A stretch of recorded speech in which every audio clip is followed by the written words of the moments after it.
So go ahead, Jerry. Okay. It is my distinct honor and pleasure to introduce a woman of New London in whose home I worked for 32 years. That's right. And who is a renowned, I would say renowned worldwide Jewish storyteller. She is a retired professor at Stern College of Yeshiva University. I heard her at countless workshops at General Assemblies of the Jewish Federation. She was the star of our Jews of New London video that Dana Klein made. And Peninnah was in her home talking about growing up and talking about her father being paid with chickens when he went to shecht animals, and her mother saying, what, you didn't get any money? Well, I got 2 chickens. and then she was the narrator of my movie, Harvesting Stones, which was a great honor for me to have her do that. Without taking up any more time from the evening, I'm pleased to introduce of West End Avenue in New York City, Peninnah Manchester Schram, whose brother's Matseva was just put up in the Bethel Cemetery, and it looks beautiful, Peninnah. Looks beautiful. Peninnah Schram. Shalom Aleichem. Aleichem Shalom. Oh, good. Someone answered. And of course, if you're not hearty in your response, the storyteller goes home. Shalom Aleichem. You can't hear them. Aleichem Shalom.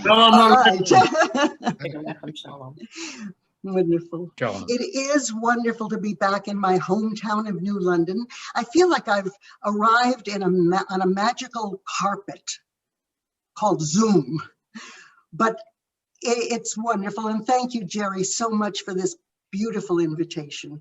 I love coming back to New London. The Jews are a people of the book. And the Jews are also the people of the word. And also the Jews are the people of story. And I'm going to add another category. Jews are the people who question. We are always questioning, and the more we question, the more we learn. But questions are very important, maybe more important than answers. And so people ask me questions wherever I travel, mostly nowadays on Zoom and Skype. But I want to tell you that at some point I'd love to dialogue with you. For the limited time that we'll have perhaps to do that, if a question comes to mind that you'd like to ask a storyteller or about the stories, type it into the chat, because Kathleen has graciously agreed to monitor the chat. And after several stories, she will read maybe some of those questions. And actually, if I don't get to maybe more than 1 or 2 questions, perhaps I can email Kathleen with the answers and she can distribute them to all of you or whoever asked. So keep in mind questions and use the chat for that.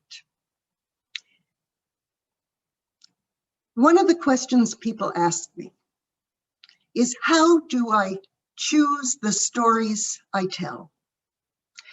Well, you know, if you ask a Jew a question, the Jew answers with a question. We know that. If you say, how are you? How should I be? It's a way of a Jewish way of dealing with questions and answering with questions, but I have another theory for that. If you ask a storyteller a question, the storyteller answers with a story. And so I'm going to tell you a story, and I've chosen stories of different kinds, different genres, so that we can kind of get in a number of different kinds of story in our Jewish oral tradition. And this is a story that is a parable from the great Dubner Maggid. And I'll answer your question. If you ask me, how did I come to choose this story or any of my stories, I will answer with a story.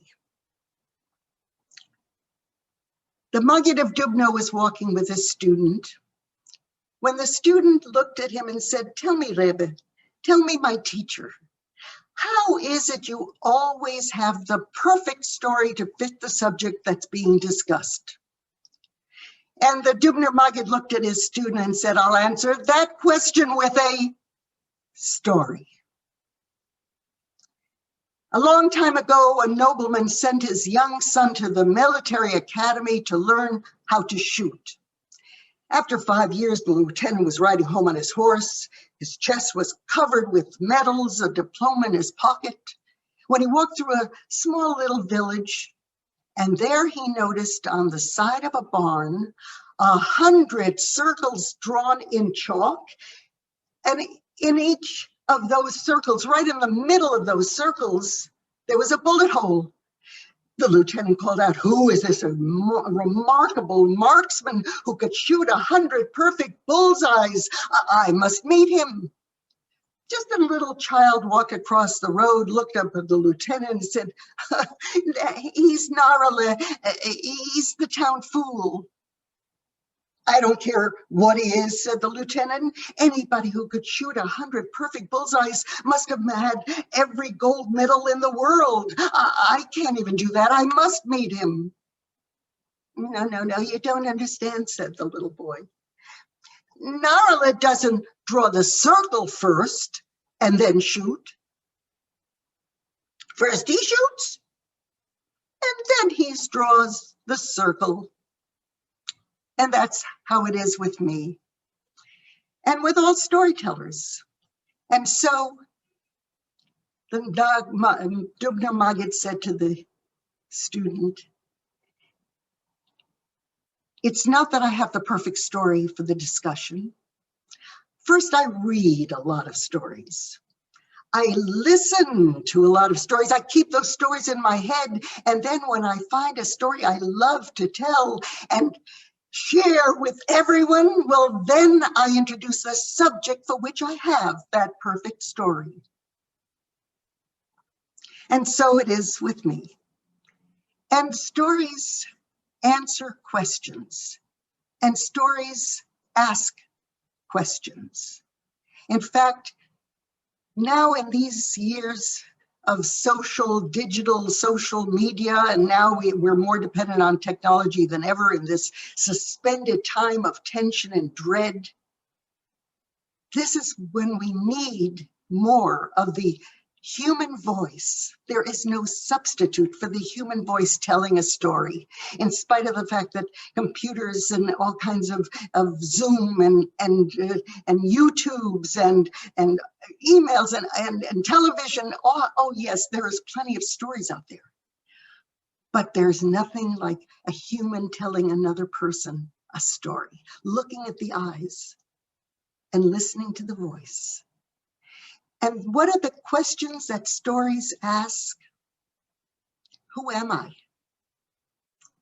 Who are my people? How did they live? By what values and ethics did they live? And how should I live? And how should I die? And what are the stories? What are the lessons? What is my legacy to transmit to the generations? And those are the questions that stories propose. And then we find that wisdom to those questions and many more in our stories. And Jews are a portable people. You know that. We've been pushed out of countries. We've had to leave countries for better opportunities, to get away from the pogroms. And so what did we carry with us? Sometimes when we couldn't even take a suitcase with us, we took our stories. And how do we carry our stories? We couldn't carry a lot of books. We carry them in our hearts.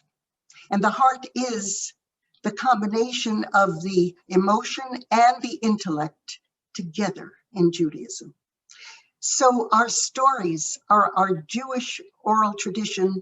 They are our legacies, and we have responsibilities to tell those stories. We have personal stories and family stories and sacred stories of Torah and Talmud and Midrash. We have the secular folk tales and Hasidic stories, so much treasure in our oral tradition. So I want to tell you a story that combines a personal story with a family story. And I've added to it a folktale that actually is in the world of folklore, but also in the Jewish oral tradition. It's a story I happen to find in the Israel Folktale Archives. And so this is the story that happened to me. A number of years ago, I was at the airport in Albuquerque, New Mexico. And it was way before all the security.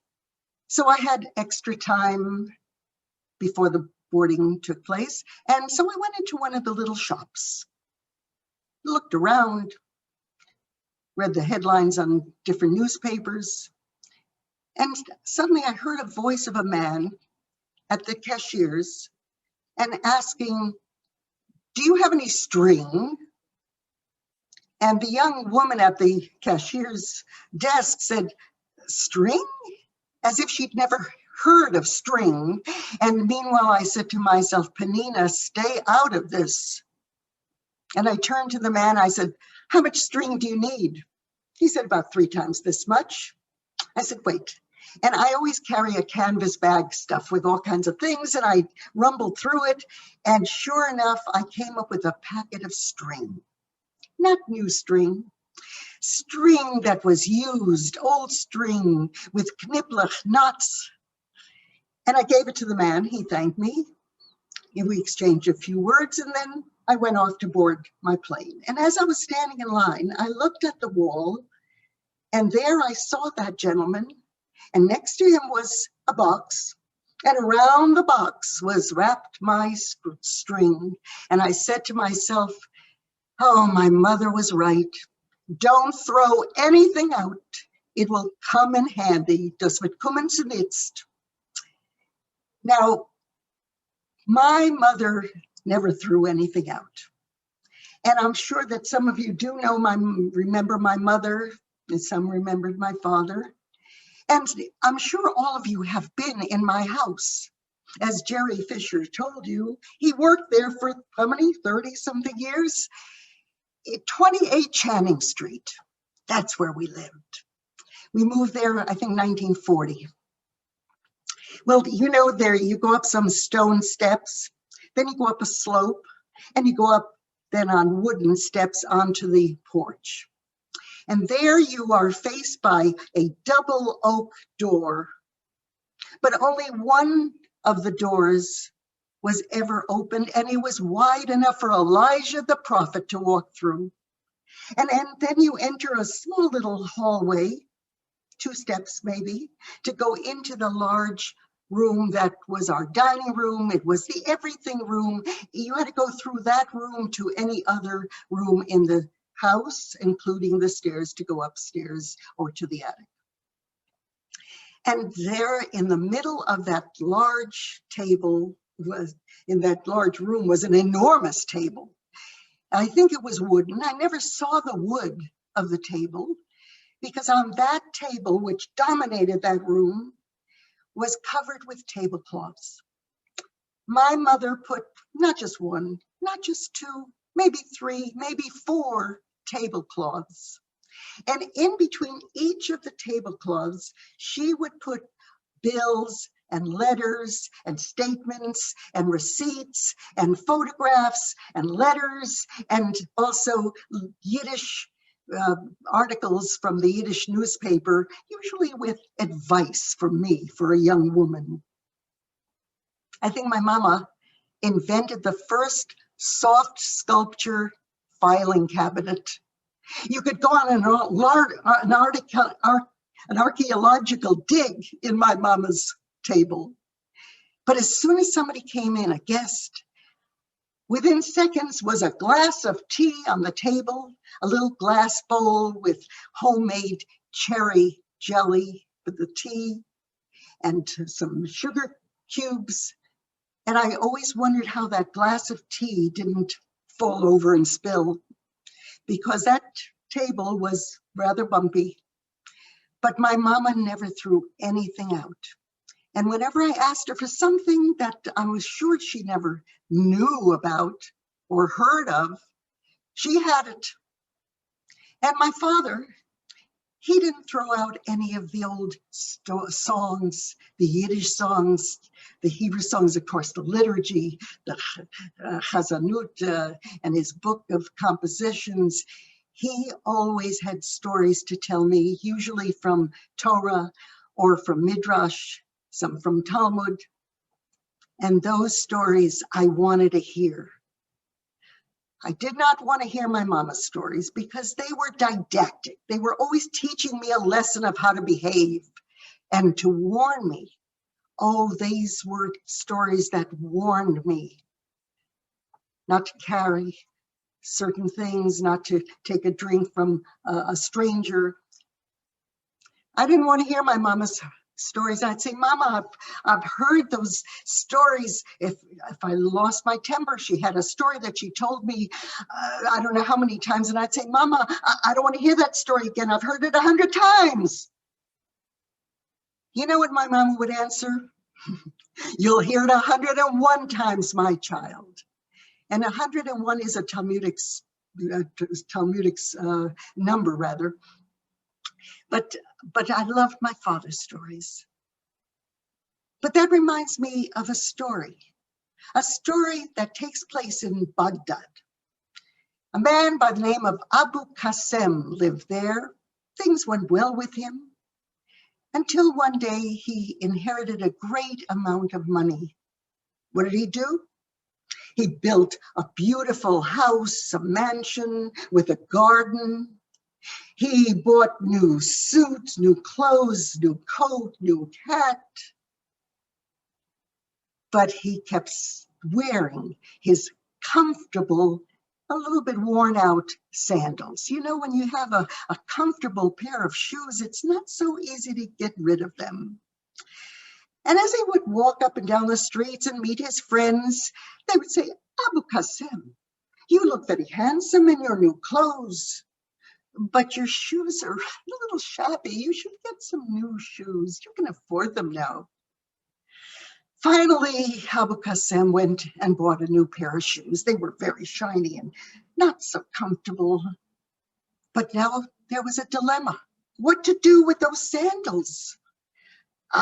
I'll go down to the water and throw them in and be done with them. And so he did that. But the next morning, the fisherman came to him and said, Abu Qasim, we have lots of the fish in our nets, but we also found your sandals. Here they are. What to do with them now? Abu Qasim, what should I do? He said to himself. I'll go to the bathhouse and leave them there. Maybe somebody will have use for them. But when he was leaving the bathhouse, he left his sandals there, but the bath boy came running after him. Abu Qasim, here's your sandals. You left them here. Now what to do? I'll bury them in my yard tonight. So he went out to the garden at night. He dug a hole. He threw those sandals in, covered that hole with dirt, and he went inside and went to sleep. But in the morning, there was shouts and banging on the doors. The police, open up. And when Abu Qasim opened the door, the police said, we have a report that you found some treasure in your garden, and whatever is found in the ground belongs to the government. Hand it over. They didn't believe him that it was his sandals. So he brought the police out to the garden. He dug them up and showed them that he had his sandals buried. And the police left him alone. But that night on, why, Abu Qasim wore only his comfortable, little worn out sandals and never took them off again. So that's a folktale that I connected to my parents never throwing anything out. And you know, they were wise because they understood that certain things, you have to know what to throw out and what to keep. And certainly our stories and our songs and all the wonderful narratives of sacred stories and secular folk tales and personal stories and family stories and your name stories, who you're named after, what it means. Why do we give down the generations certain names? Who are these people?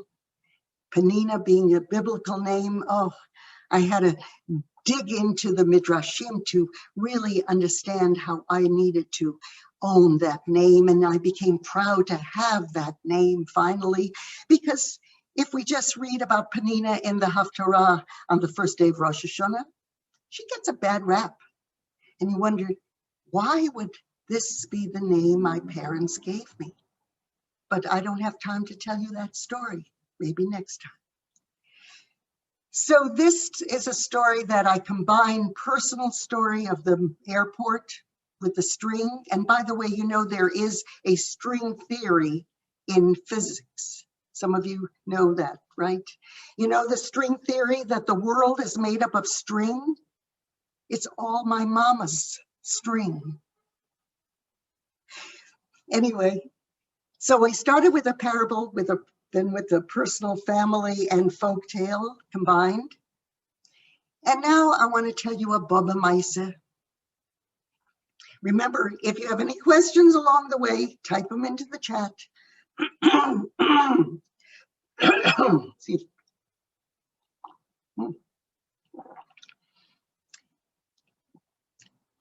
How many of you, and you could raise your hand, how many of you know what a Baba Maisa is? Or have heard of a Baba Maisa?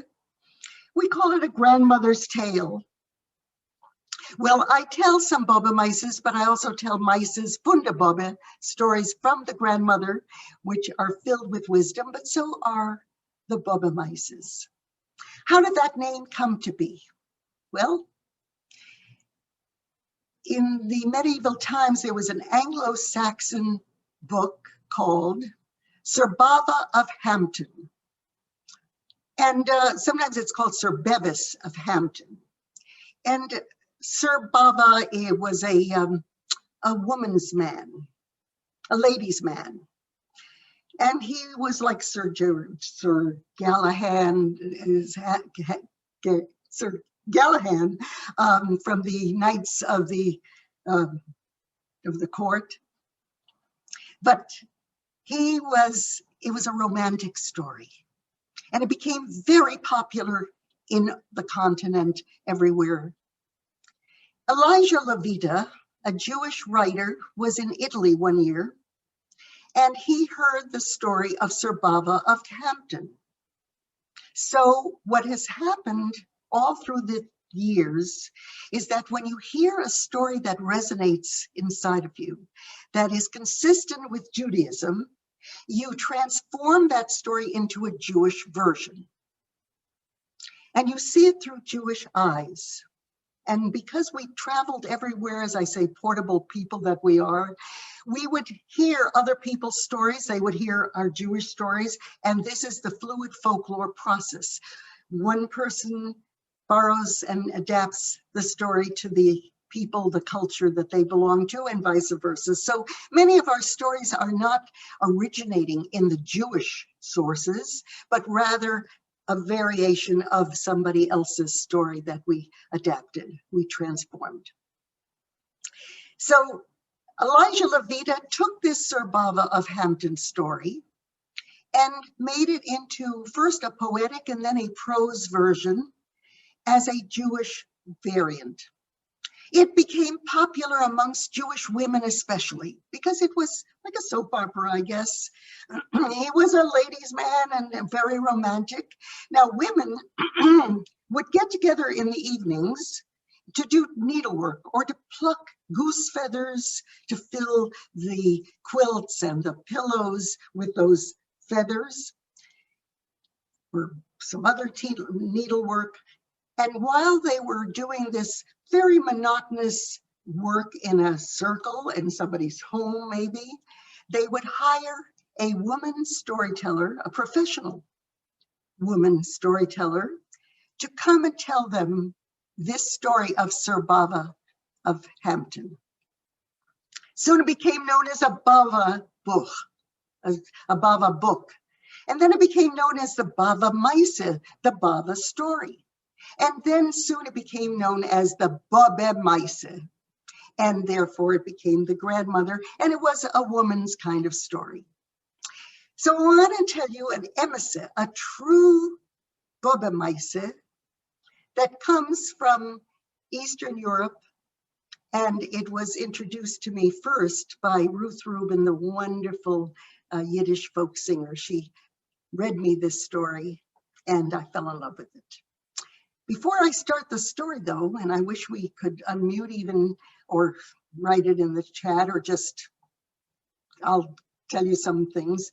What remedies do you remember from your mama or your Bobe, your grandmother, that they used to heal some kind of sickness? Is there anybody who can unmute and just give me one or two types? I'd heard about Bankus, but never occurred to me. Okay, the cupping, which is the bankus. Oh yeah. Feathers for chicken pox. What is it for chicken pox? Feathers. Feathers. Oh, I never heard that. We live near a chicken farm. Right. Uh-huh. And my Okay. grandma used to get feathers for us. And honey. What was that? Hot milk and honey with a little Milk and honey or a muggle goggle? muggle goggle or goggle. Yeah. Muggle muggle as we knew it. Yeah, Yes. goggle, yeah. My papa used to drink it. Yes. And or you take a sock, a stocking, and you put it with inside kosher salt, tie up the end, and then put it in the oven to warm up. And if you have a sore throat, you put it around the throat. Anybody ever do that? Or Gensene schmaltz, goose schmaltz on your chest. Of course, you need some rye bread to go with that too. Yes, we have chicken soup. We could have saved Mount Sinai millions of dollars of research if they'd asked one of us. Chicken soup, yeah. Well, there are many wonderful folk remedies that are still being used. In this story, there are 2 remedies. And I'm going to ask you at the end of the story, what are the 2 remedies? Remember, this is a Bobe Mice.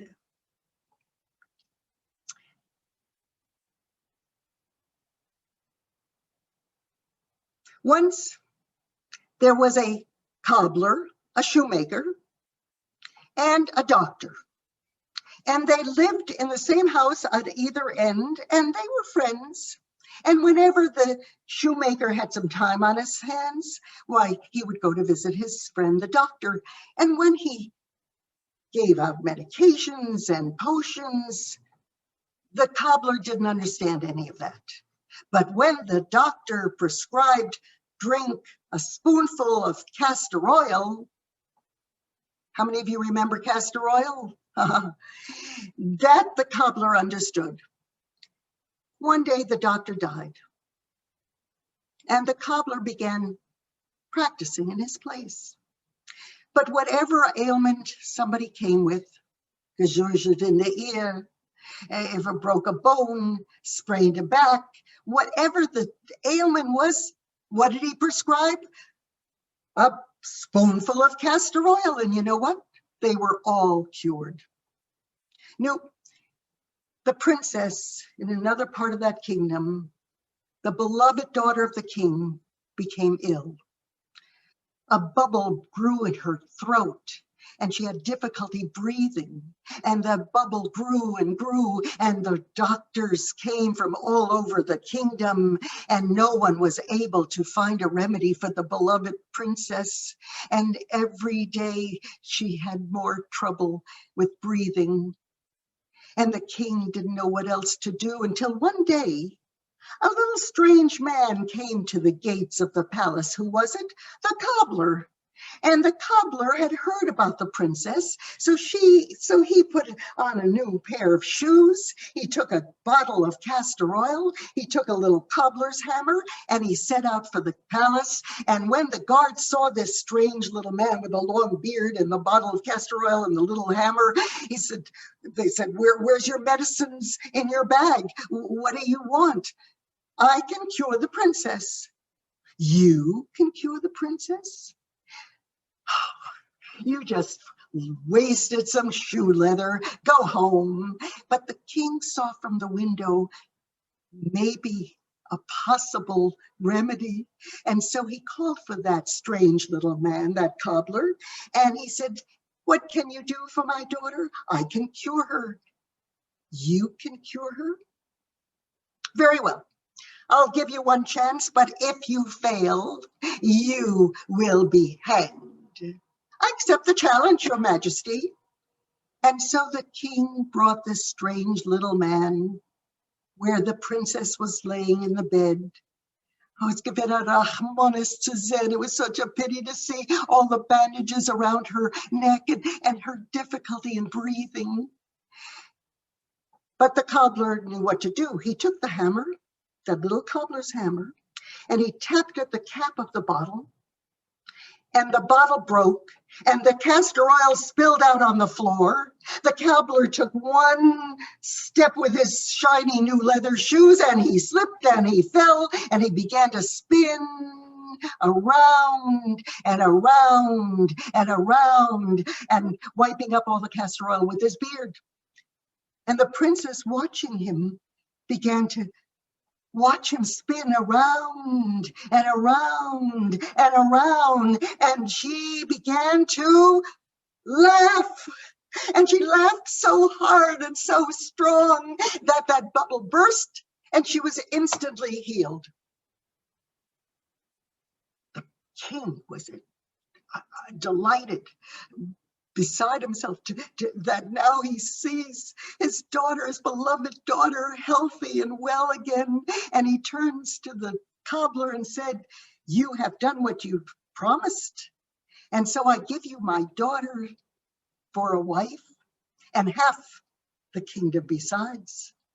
And a gift was a gift, and a gift with a gift. A stekel rein, a stekel aus, die Meise is aus. A stekel aus, a stekel rein, die Meise is gore fine. Throw the twig in, throw the twig in. It's the end, no doubt, no doubt.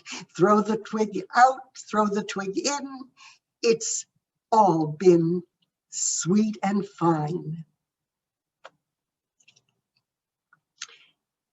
So you may have a question about that rhymed nonsense at the end. And that really is very often, and there's all kinds of variations on these little rhymed couplets, but these are ways that very often a Boba Maisa ends. And this one is with a shtick, a twig. Sometimes it's a moise, a mouse. And does anybody know this rhyme? Did they ever hear that before? No?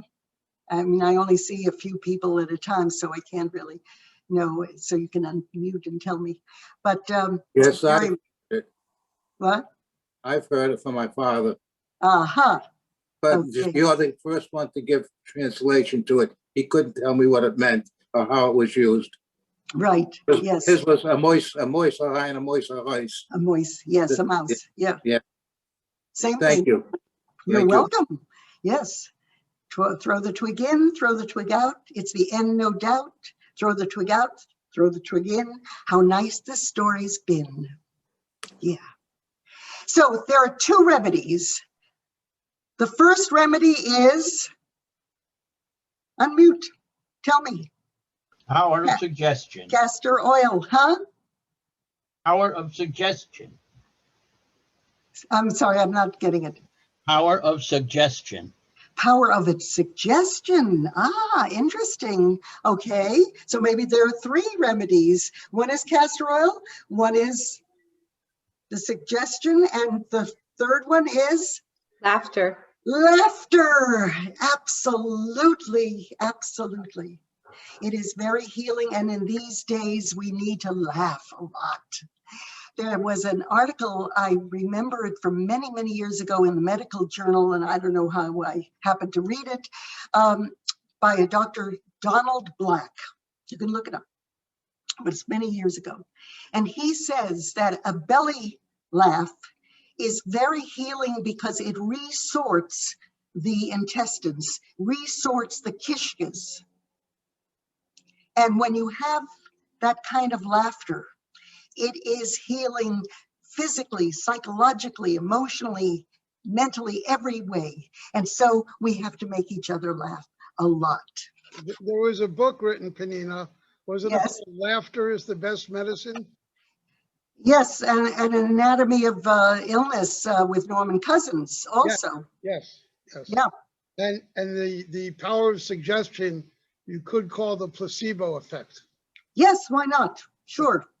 Yeah. Laughter, the best medicine was a column in Reader's Digest. Uh-huh. That's where the phrase, I think, came from. Laughter, the best medicine. Interesting. Not a column, it was a collection of jokes. Right.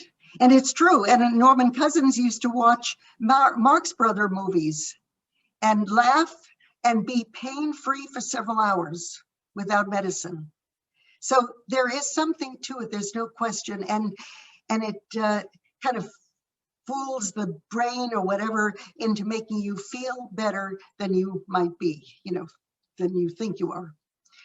No, I'm one for smiling, I'm one for laughing, and we certainly have a great repertoire of jokes and humorous stories. In fact, in the Talmud, it says, the rabbis were very wise without probably reading any psychological books. But the rabbis say, before you begin a lesson, begin with some humor. And there are all kinds of reasons, I believe, and I'm sure there's some others that you could come up with about why they would suggest that in the yeshivas, in the schools, wherever. So now I want to tell you a love story, a folk tale. And at the very end of this story, it's a midrashic piece from the Midrashim. So it is a story that I found in the Israel Folktale Archives, which is in the archives are at the Haifa University. And there are now gathered 25,000 folk tales. These are not oral histories. These are folk tales, and they're classified according to tale type and motifs, but over 25,000 folk tales from the various ethnic communities in all of Israel. The great professor and folklorist Dov Noy, N-O-Y, founded this Israel Folktale Archives. You can Google them and find out what they're doing, and they are so amazingly wonderful and important to be sustained and sponsored as well. When I looked up this story, according to the tale types and the motifs, I found, I think it was 24 or over 2,000 versions of this story, told by the Eastern European Jews and by all of the various Middle Eastern Sephardim and others living in the Middle East who are not Sephardim, but in the Jewish communities. And so this is a story that also is filled with riddles, because Jews love riddles, love play on words and the cleverness and resourcefulness. So here is a love story in the Jewish oral tradition.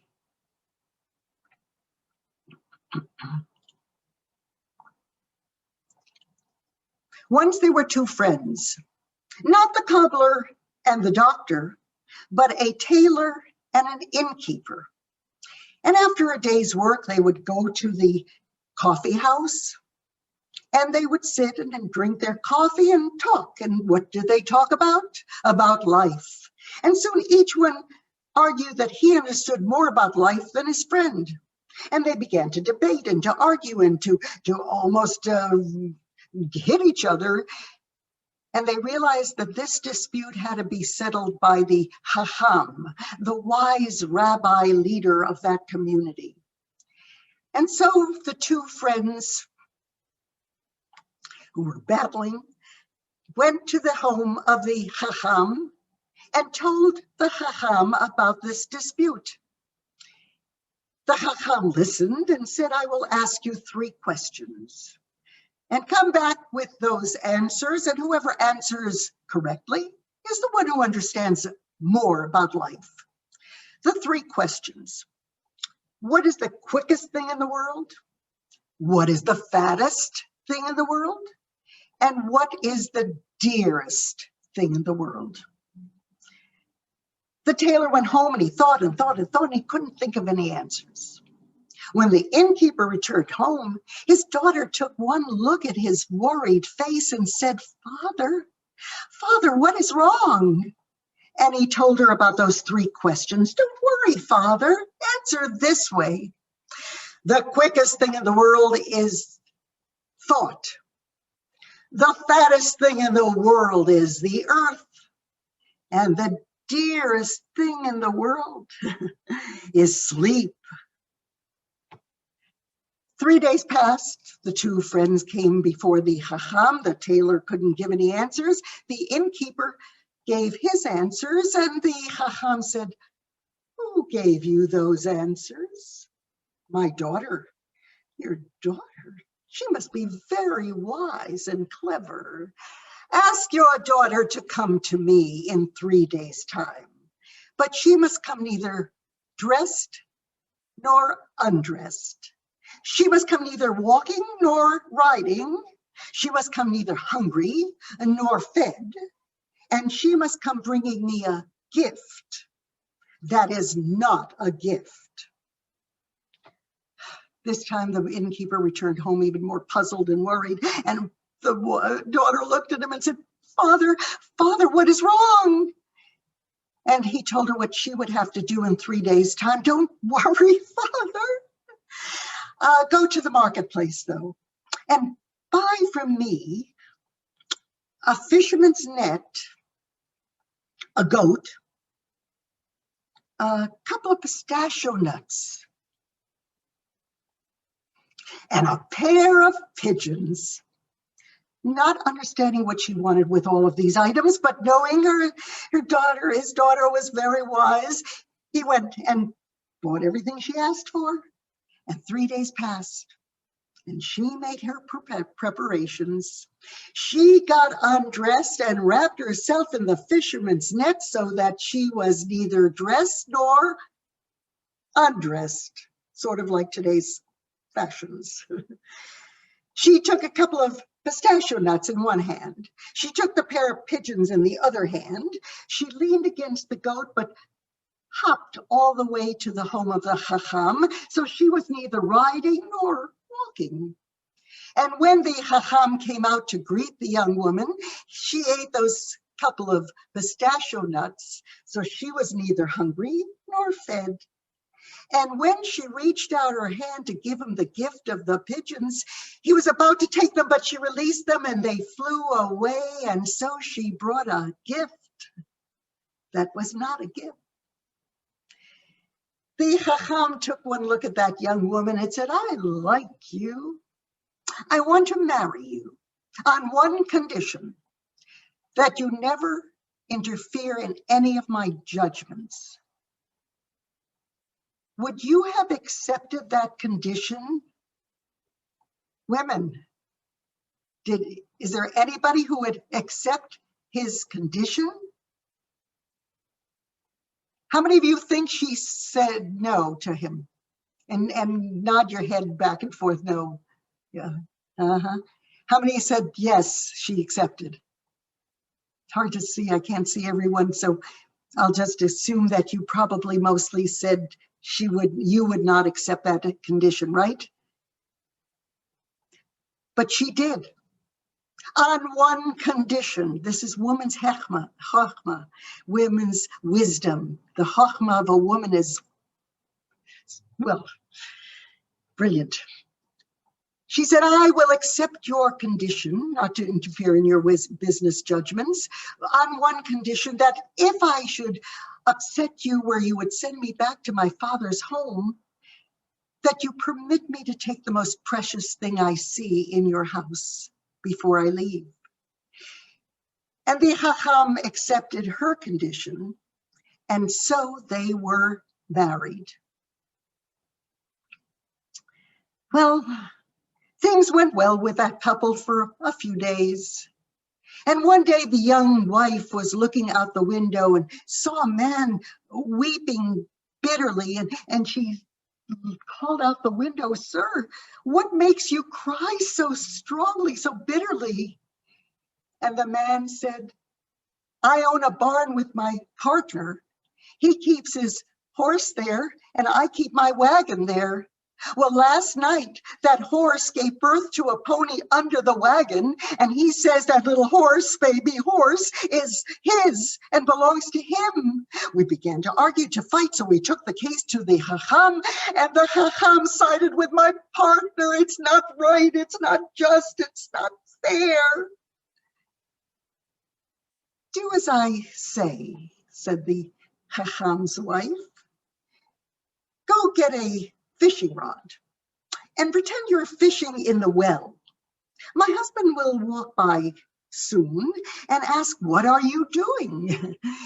And so tell him you're fishing in the well. He will say, 'It is impossible to catch fish in a well.' So tell him it's impossible for a wagon to give birth to a pony." And when the Chacham heard that answer, he knew who had given him that answer, and red with rage, he ran through the house until he found his wife and said, "You have broken your promise not to interfere in my judgments. And so as I promised you, take the most promised and treasured thing you see in this house and return to your father's home." "I will, dear husband. But just as we began our marriage with a feast, so too we should end our marriage with a feast." And at the dinner, she poured wine and more wine, and the Chacham drank until he was drunk and he fell asleep. She signaled to the servant to pick him up and put him in the carriage and return to her father's home.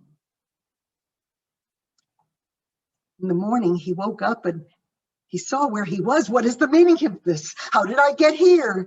Husband, you yourself told me that I should take the most precious thing I see in your house. And when I looked around, I found nothing more precious than you. And so I took you home with me."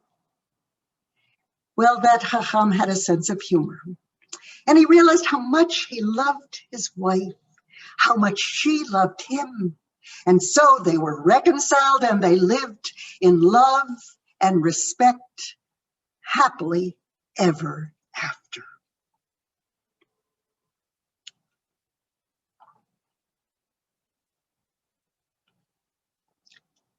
That very ending about having a feast when you got married and have a feast when you have to part is from a midrashic story, and we'll have to tell that when we have more time. So I think we have a little, before I finish with one very brief story. Is Kathleen there at Yes, you had one. So maybe we could, you had one question, and that was Someone said that her favorite story is Joseph the Tailor. Do you still tell that one, she asked? Yes, I do. I tell almost every story, but I don't always have the opportunities to do it. But yes, of course. Yeah. Can I ask a question? My mother-in-law, if you were doing something that she thought was imprudent, she would say, "Don't be a chacham." Mhm. Is that from Chachem? Is that Well, right? Chacham is Chachma, is a wise man, but a wise man and a wise guy are different things. So I think that the way, who is it, your mother-in-law would say that? Yes. Yeah. Yeah, it was wise guy. Yeah, you're some Chacham, or you'd say you're a Helmer Chacham. And you know, Helm is the town of fools. So to be a Helmer Chachman is you don't want to be. So if she said Chacham, you know, big, smart aleck, you know, so smart, huh? Whereas a Talmud Chacham, it's how you say it, it's the attitude and the tone of voice. And then you know whether you really are saying you are a Chacham, or Chacham in Yiddish, kind of Ashkenazi Yiddish, then you know that you are smart, you are clever, you are wise. If you're a Chachome, you're a female wise person. But if you're, das ist Chachma, you know, this is wisdom, then obviously it's kind of in a pejorative tone, you know. So, Peninnah, there are some folk tales when they're rewritten to be told to children are rewritten with kind of less painful endings. Oh, yeah. And the story that I'm thinking of is the story in Sfat of the rabbi and the Marano Jew who comes back to Sfat and bakes a challah and thinks that God is taking it every time, and then he's chastised, and the rabbi condemns the other rabbi to death for outing him as a fool. And it's a very strong story that teaches a very strong lesson. But when you hear it told for children, it gets totally watered down.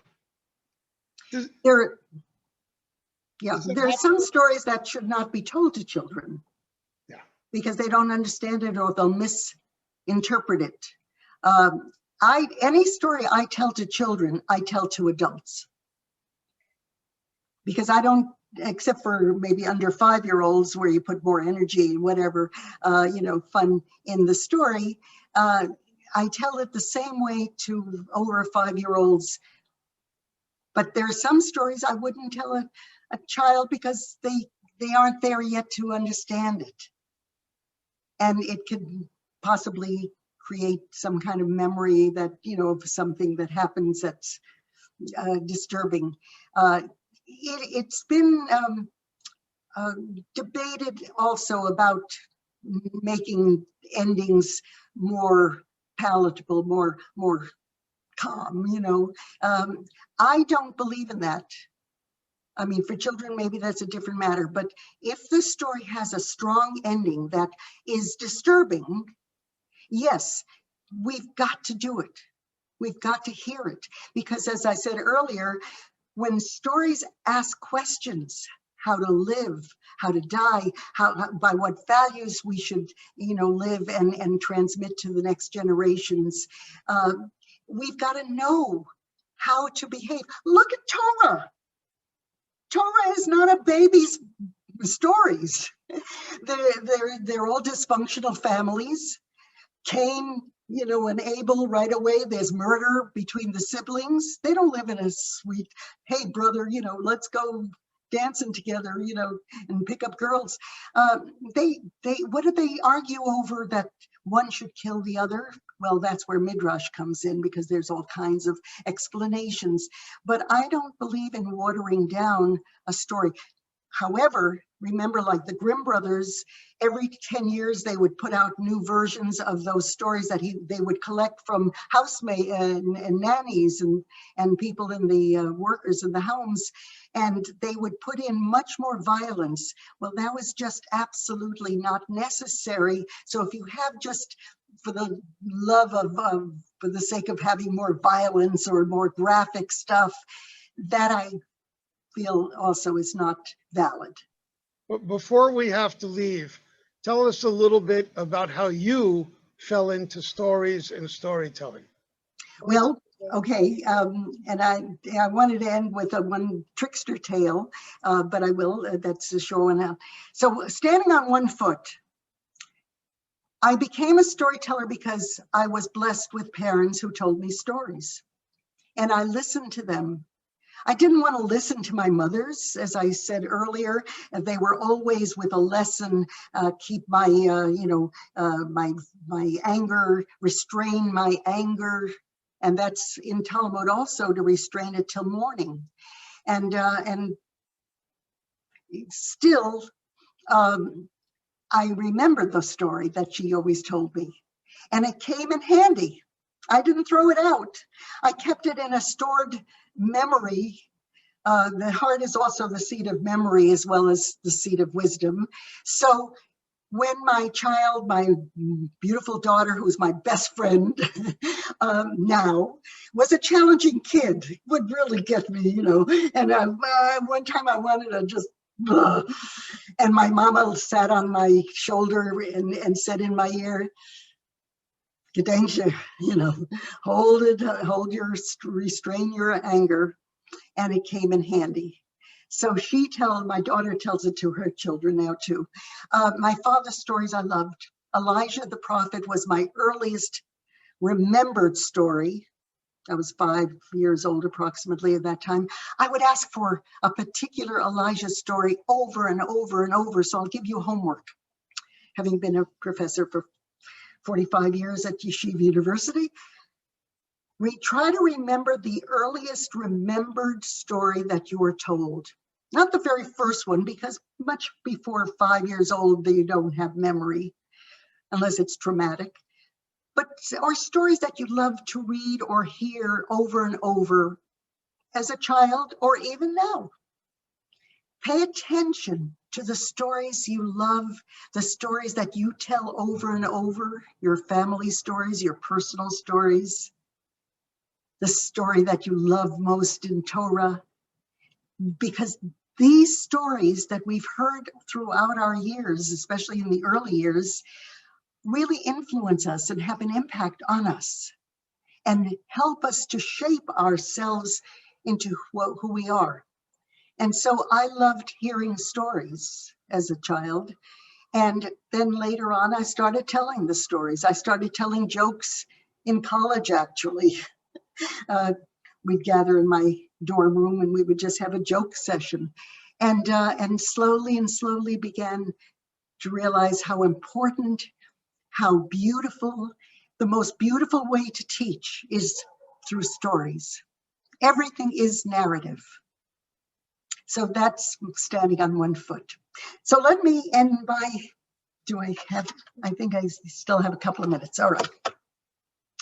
So I told a parable to begin with, the bullseye. I went into the story of my personal and family story. Don't throw anything out, it will come in handy. And ended that story with a folk tale of Abu Qasim with his sandals. And then I went into a Baba Maise, an outrageous tall tale, if you will, that's romantic, that women loved, but it's for everybody. And then I went into a love story with a little piece of midrash at the end, the wisdom. And now I want to tell you a trickster tale. A trickster tale, almost, I don't know if every culture, but there are many that have trickster characters.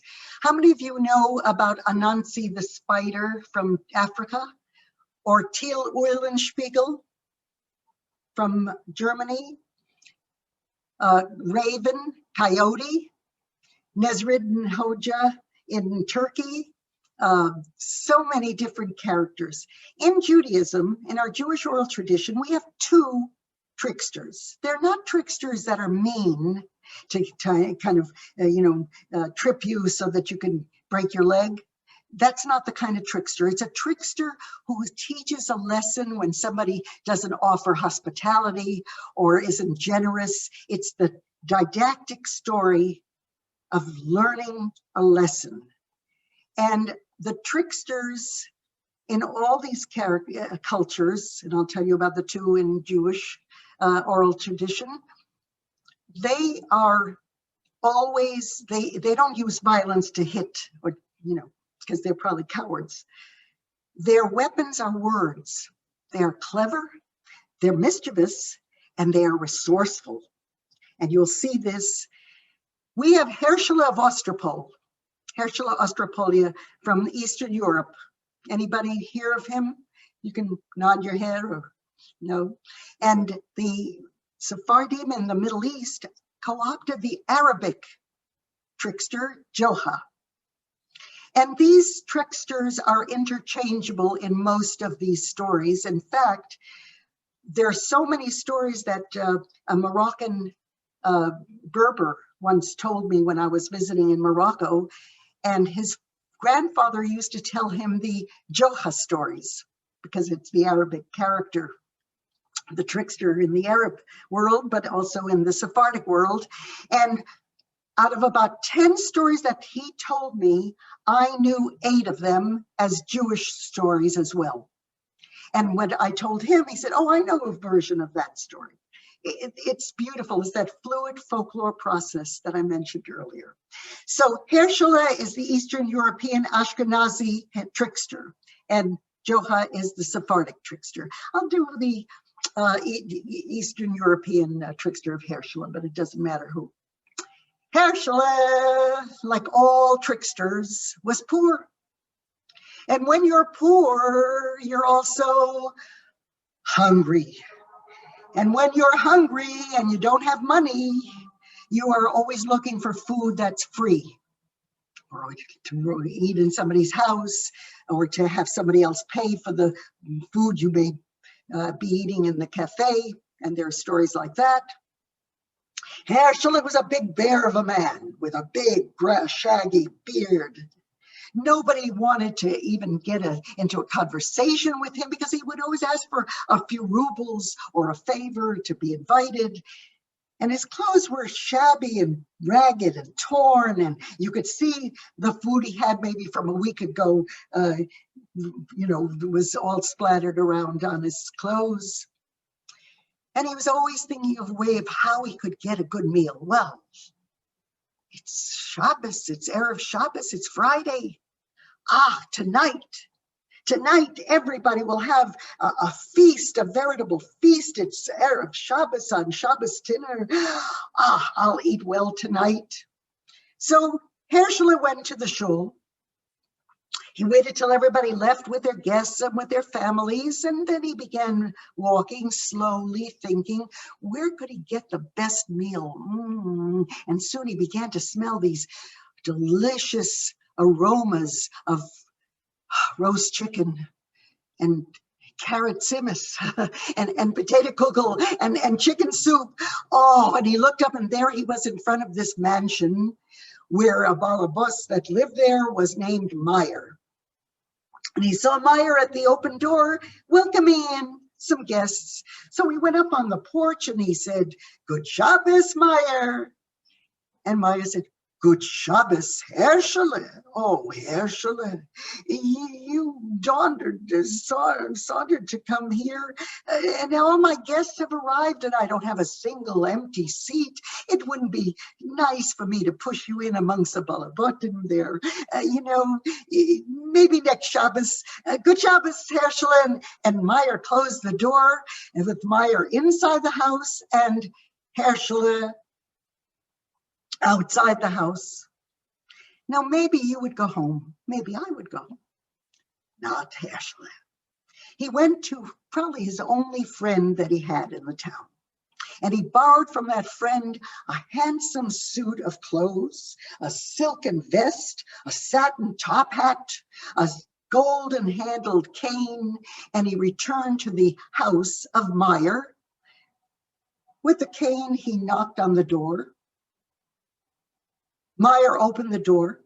Seeing Herschel now dressed like a nobleman, he said, "Good Shabbos, Herschel, come in, come rein." And when Herschel walked into the room, the dining room, he saw beautiful linen tablecloth a white tablecloth on the table. He saw crystal goblets for the wine, beautiful china, shining silverware. Oh, and all food was already on the table. Some of the food began, and he saw that he had a few empty chairs around the table too. The servant took Herschel to one of those empty chairs. Everybody had already eaten the gefilte fish with Schram. I know that all of you know what Schram is. And so they brought the gefilte fish and Schram to Herschel. Everybody else was being served the Lokshen soup, the chicken soup with noodles. And they were eating with a hearty appetite. But Herschel looked at the gefilte fish and the Schram, smiling, didn't do anything. Then the bowl of chicken soup with the Lokshen, and he waited.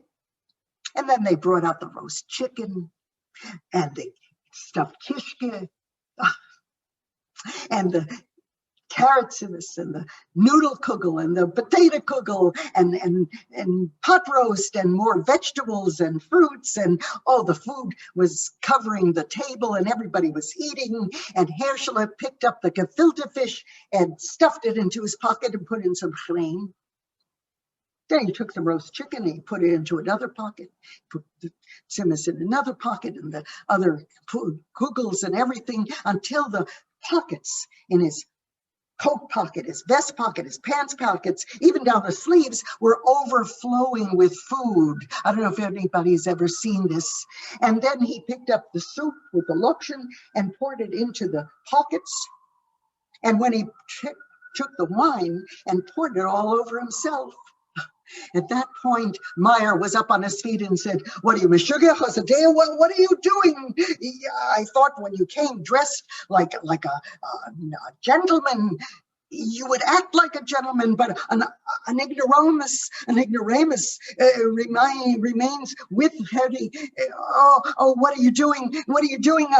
I've never seen any of this." And meanwhile, Herschel was laughing. Everybody was looking at each other like they'd never seen this either. And Herschel finally said to Meyer, "But it's very simple. Meyer, when I first came to the door, wearing my ragged, dirty clothes, you closed the door on my face. But when I returned wearing these elegant clothes of a gentleman, a poritz, why, you invited me in with koved. You brought me to the table. You sat me down and brought all the best foods and wine with koved, with honor. But I'm the same person. The only thing that changed were my clothes. And so since my clothes were invited to the feast, why should they not be fed the feast?" And everyone looked down in shame. And Herschel, he continued feeding his hungry clothes.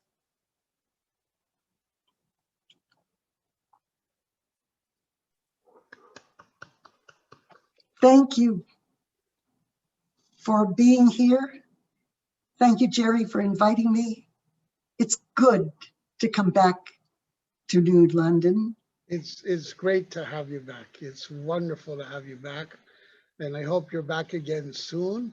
And thank everybody on the program for coming and participating.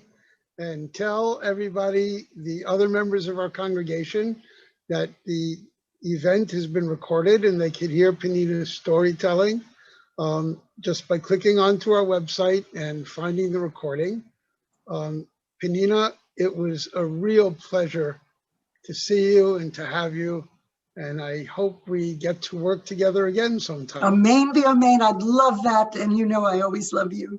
Yeah. And I just wish I could have had more interaction to hear people's voices and hopefully laughter in I'm some going to ask places. everybody if they want to unmute, and you could all say a few words if you Yes. wish. Well, thank you from the other Jerry.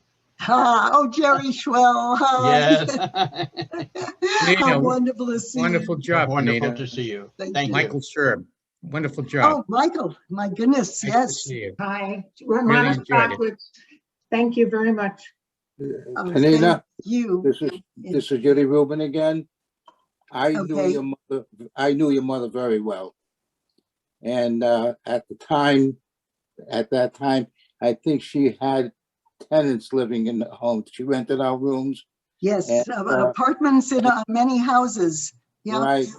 And when there was a broken glass, a broken window, she would call our company. And of Oh, course, yes. you wanted it right away. Oh, Rubies, I'm telling you, you Yeah. were, thank you for so much, so many mitzvot that you did for my mama. I know that. Oh, just one story a minute. She had a broken window. I think it was in the cooler weather. And she says, maybe you'll send Al up and tell him I'll have a bowl of chicken soup for him. Was that? Oh, and you know, when that story you told me about the chickens and my mama saying, where's, you didn't get paid? You know what my father would always answer? In Yiddish, but I'll say it in English. But you have to kosher, you have to kill it You have in to a kosher check. way. Yeah. And so I would do it no matter what. It doesn't matter if I get paid or not. This is what has to be done. So, Yeah. Peninnah, I want to bring you up to date on two members of our Jewish community. You probably know them. One has passed away, Harold Arkava. I heard, yeah, I'm sorry to hear Father was that. an electrician. I don't know if he ever worked in your homes, but Oh, yes, and I remember he lived across from Buckley. yes, Harold still lived in that house. He Yep. went back and lived in that house. I remember. And the person who just retired is Mel Yoselewski. I don't think I know that person. He was a physician in town. Say again? Over 50 years. Mel Yoselewski. He I probably think- came after you left. Yeah. Yeah. But I love, Physicians in our community. and did you see that movie, that documentary on Ocean Beach? No. Bob Kolodny, who is the grandson of the Shifrines. Do you remember the Shifrines? He was Yes. a Yeah. president once of Ahavet Chesed. His grandson is Bob Kolodny. And Shelby Palmer, I don't know if you know that name. I She know was in Shelby. high school, sure. Her son gathered films from 1940 about Ocean Beach and put together this 40-minute documentary, of all this filming. Can we find it anywhere? Yeah, well, no, Bob is going to, if not, I'm going to send it to you. I'll send you the Okay. link. Bob was going to do it because he wants a copy of the Harvesting Stones. Oh. Well, I gave someone who came up here a copy of Harvesting Stones. That's my friend Bob Cantor. Oh, that Bob Jerry Cantor. Schwell knows, right? From Certainly beyond the- do. Yeah. Yeah. And he's a dear friend, lives around the corner from me. And he's from Norwich. Cantor, Kanter, yeah. All right. So, Well, thank you very much. I don't want to keep you too much longer. Dana, no, you have this to is go down. Janet Carlson. I knew you when you lived in Yorktown Heights, Yes, the children's librarian at the yes, library. yes, I now remember. And then we re-met here Yes, at the storytelling festival. right, at Conn College. Yeah. How wonderful to see you again. Thank you. You look wonderful. Oh, thank you. I feel well, thank God. Yeah. Just stay healthy, stay well, stay safe. And this We'll is see you always a highlight for me. Face to face soon. Amen. I'm waiting. I'm waiting. Jerry, thank you very much. Thank you. Oh, both Jerry's. too. Bye-bye, everybody. Thank you all for joining. And Grayson Dank. Goeiedag. Dank. Dit war mir vergnügen. Gott sei danken. Baruch Hashem. Gott sei danken. My mama used to say 100 times a day. Okay, bye-bye. Bye-bye. Shalom, shalom. Shalom. Shalom, shalom. Hitraot. Hitraot. And Pam haba.